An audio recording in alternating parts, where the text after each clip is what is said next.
Hey, thank you for joining me. Tales of the Witchblade.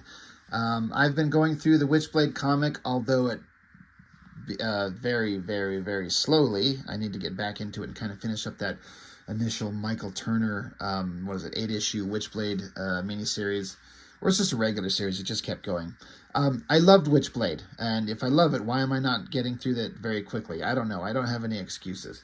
But Witchblade, under Michael Turner's pencils, and then the writing team, the inking team, the coloring was extremely popular.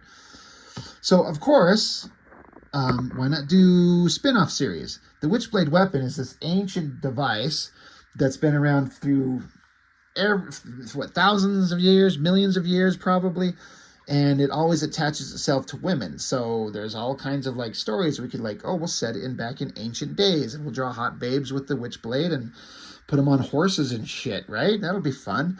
It makes sense if you could come up with a good idea. So Tales of Witchblade, this is issue 2.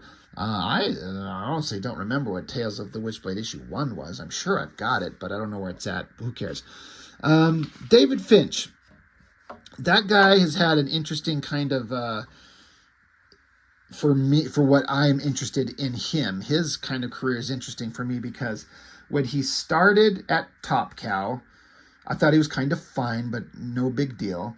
Then he took over penciling duties on Cyberforce after Mark Silvestri left, kind of like the way that Travis Charest took over penciling duties on Wildcats when Jim Lee left.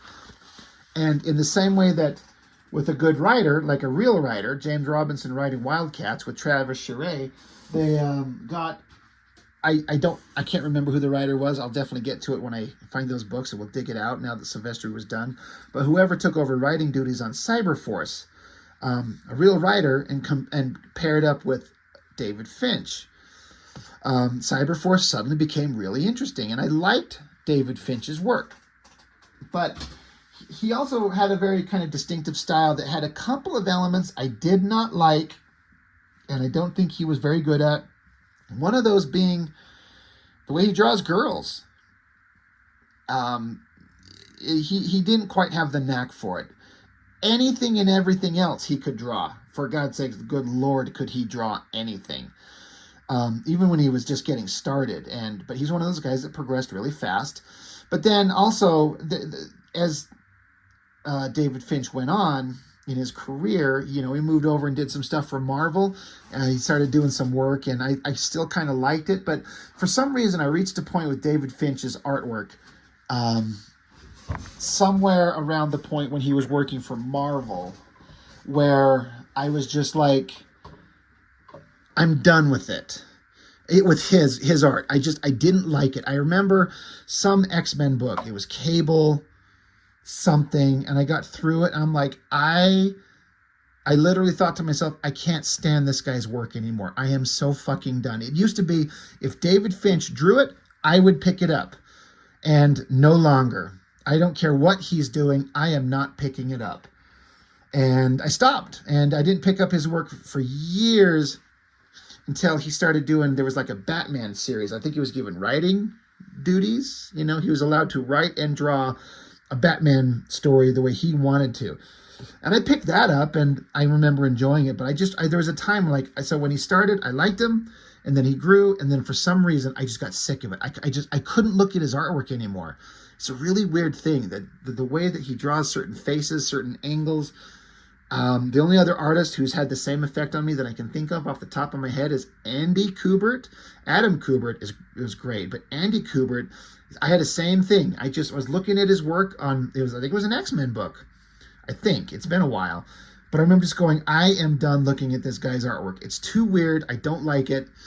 These extreme angles, these weird compositions. I'm done reading Andy Kubert's work, and I stopped picking it up forever.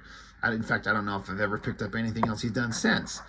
I don't know what he's done. Anyway, the point that I'm getting at is that Finch has had a bunch of peaks and valleys with me. He's been an incredible artist for years now. He's been working on DC. He's done some Wonder Woman stuff.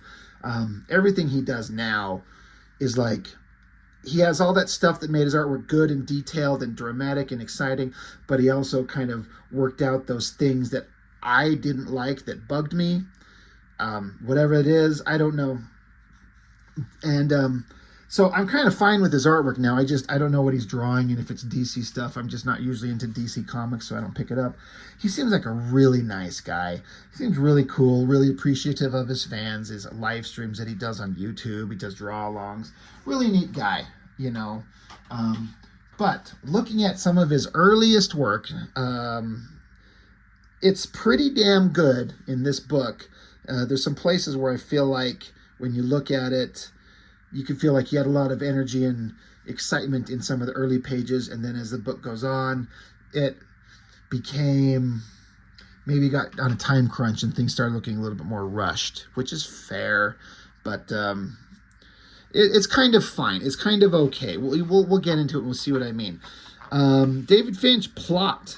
So he got to come up with the basic plot of the story, and then Christina Z, David Wool, and David Finch. So they got the authors of the Witchblade comic, minus Michael Turner, who drew it, but he also was helping plot the stories. But David Finch comes up with this plot, and then they get the Witchblade writers to help him write the script. So David Finch pencils pages 1 through 7, and then 14 through 22, and then Billy Tan, pages 8 through 13. So they got two artists drawing this. It's mainly a David Finch thing, but why they bring in this Billy Tan guy, he's another one of those dudes that was good at this time in this era, but just never had that it factor to blow him up, to make him really big. He was just kind of okay. But David Finch, he will put in all kinds of effort and detail. Like, you can tell that he's really, really trying, and he's pretty goddamn good. I love all these panels, the shot of like the trees and the shadows up front, and then it's kind of the composition with the figures in the distance there. The horses, like, he can draw these animals. Look at these horses. They're just absolutely amazing. The thing that David Finch can't draw is women, specifically their faces. He gets this sharp, angular, bony, creepy, not creepy, I don't know. It's just, he just drew the ugliest female faces. And when you're surrounded by the likes of Mark Silvestri and Michael Turner, who drew like the most beautiful women faces, it just stood out. It's so bad. Now, again, David Finch eventually corrected that, and that's not an issue anymore. But in this era, we'll see some examples of like, god damn, they are just not any good. I've read this once before, a million years ago, but I did not reread this for this video, so I'm sorry if that makes me a shit-ass YouTube comic reviewer. That's fair, you know?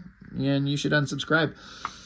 I ain't worth it. But I'm just here for this artwork. Like, again, great details. He always was amazing with backgrounds. It's like David Finch just got it. He just understood how to do it. However you learn to do that as an aspiring, burgeoning artist.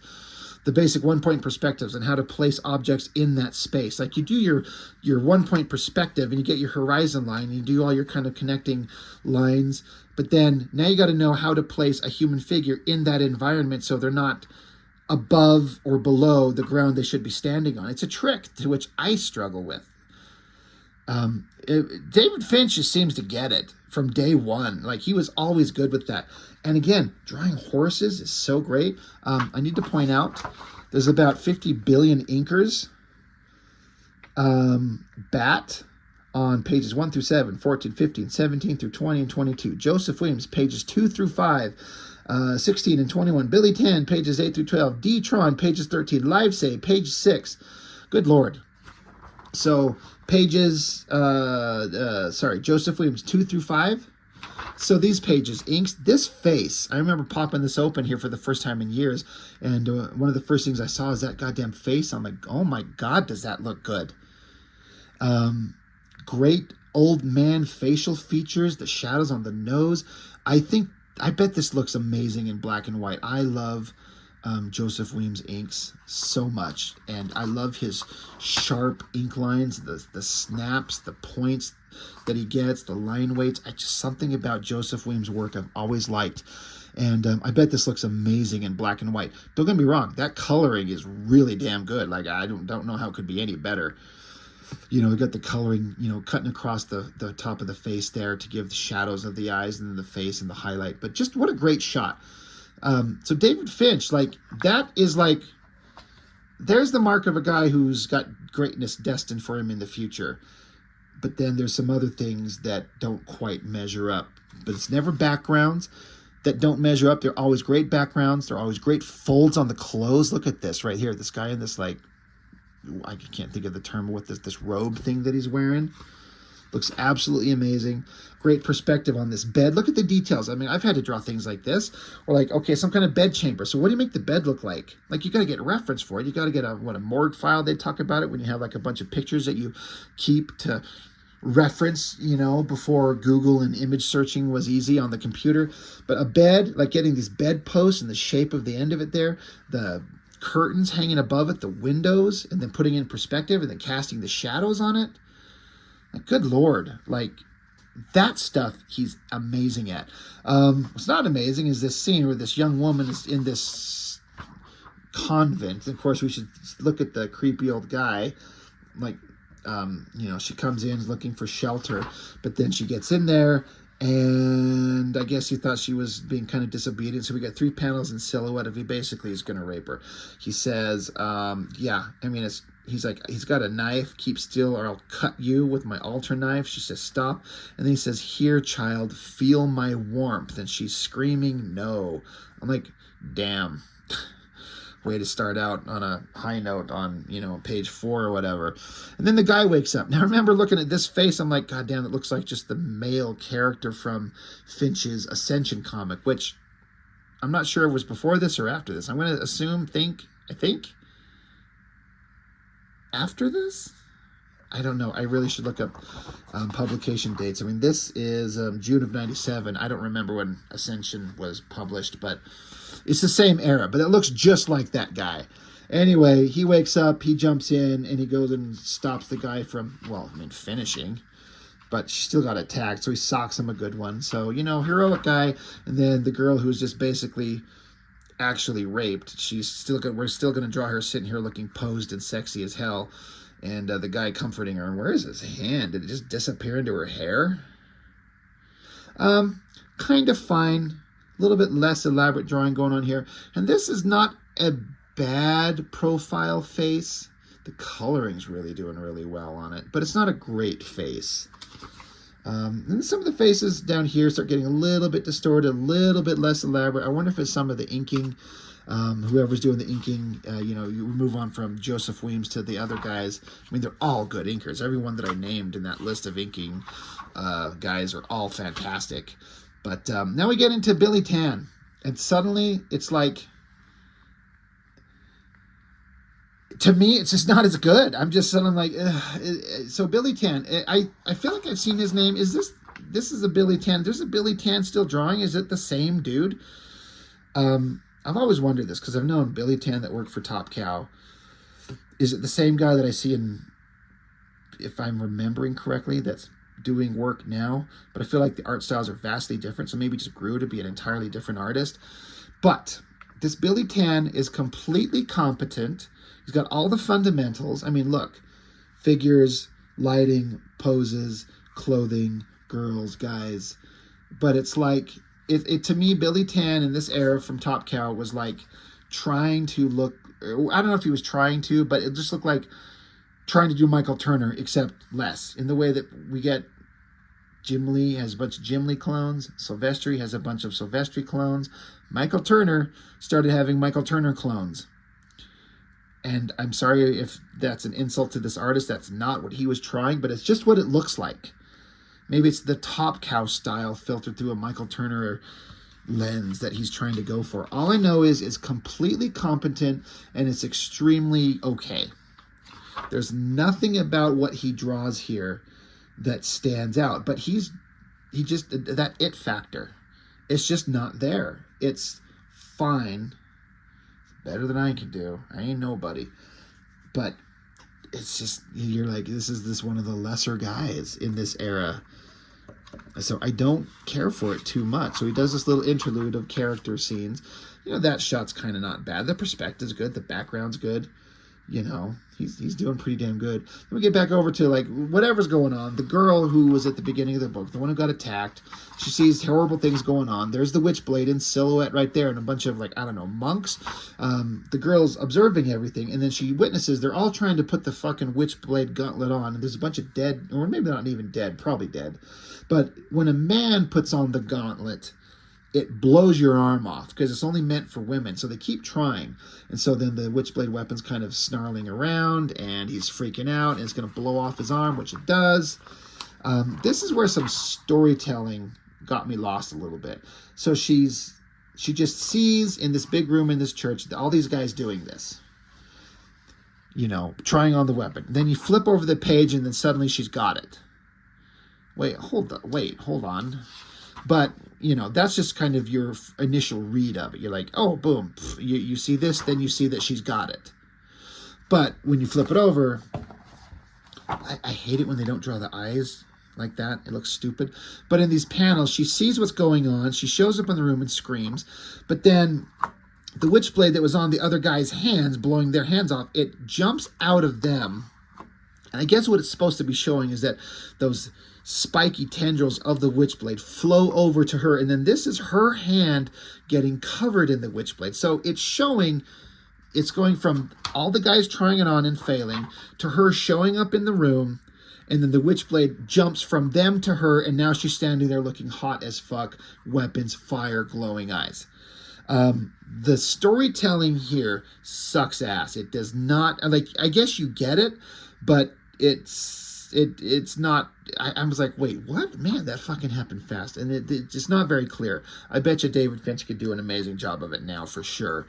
But, you know, he made a pretty damn good image there, you know, the shadow and the lighting. And, man, he will go in on the details. So now she's got the weapon. The weapon has found the person it's truly supposed to be part of. And then, I don't know. She's just standing there looking hot. And then there's another good shot of people on horses approaching a castle. The coloring in these clouds in the background, that's pretty awesome. He does this thing. He starts doing this thing. How did he do it in the previous pages? I guess it's pretty consistent. She's got black hair. So he's drawing the main girl and her black hair. You know, it's not quite that way here. As just nothing but a flat black shape, which could work, but it tends to flatten out the image and not give it any kind of depth. That's kind of going on here.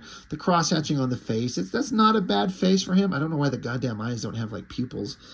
But again, this shot of them on horses approaching this castle in the distance, that's pretty fucking good. And the coloring, that, like, red undertones on it, like it's a sun going down in the distance, and it's casting that light up like it's just about to go down and the sun's going to be gone. Really good. Now you get into some pages where I guess some fight happens, a castle's under siege, and the artwork is still Finch penciling now, but it got significantly less interesting. This is where I feel like maybe he started getting into a time crunch. And then look at that ugly face.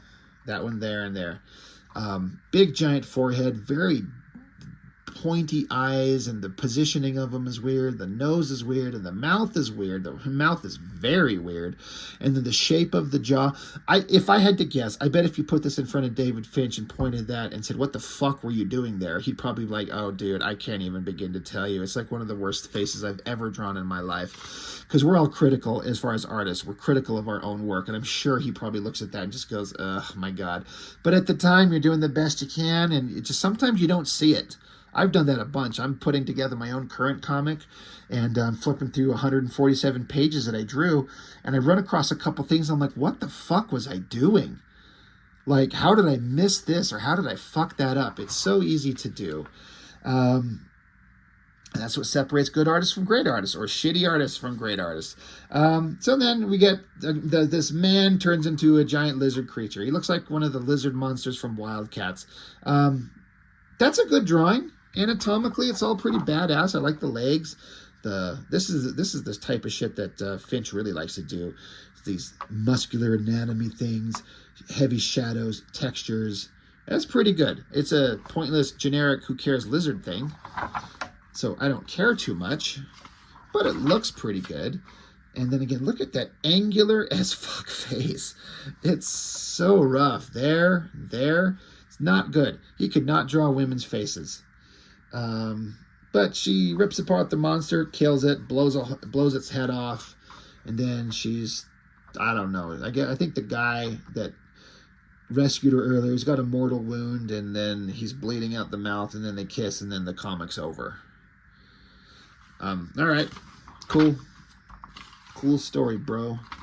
So, that's it. That's Tales of the Witchblade. Nothing crazy exciting, It's not mind-blowing. It was fun at the time. Witchblade was a big deal, and I was way, way, way into Witchblade. So I'm going to pick up this shit, and I kind of like David Finch, so I'm going to pick it up.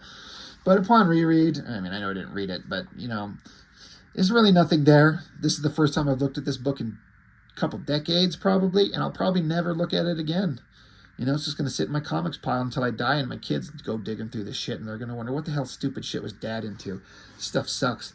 Anyway, that's it. That's all I got for now. Thanks for watching. Appreciate it. See you next time.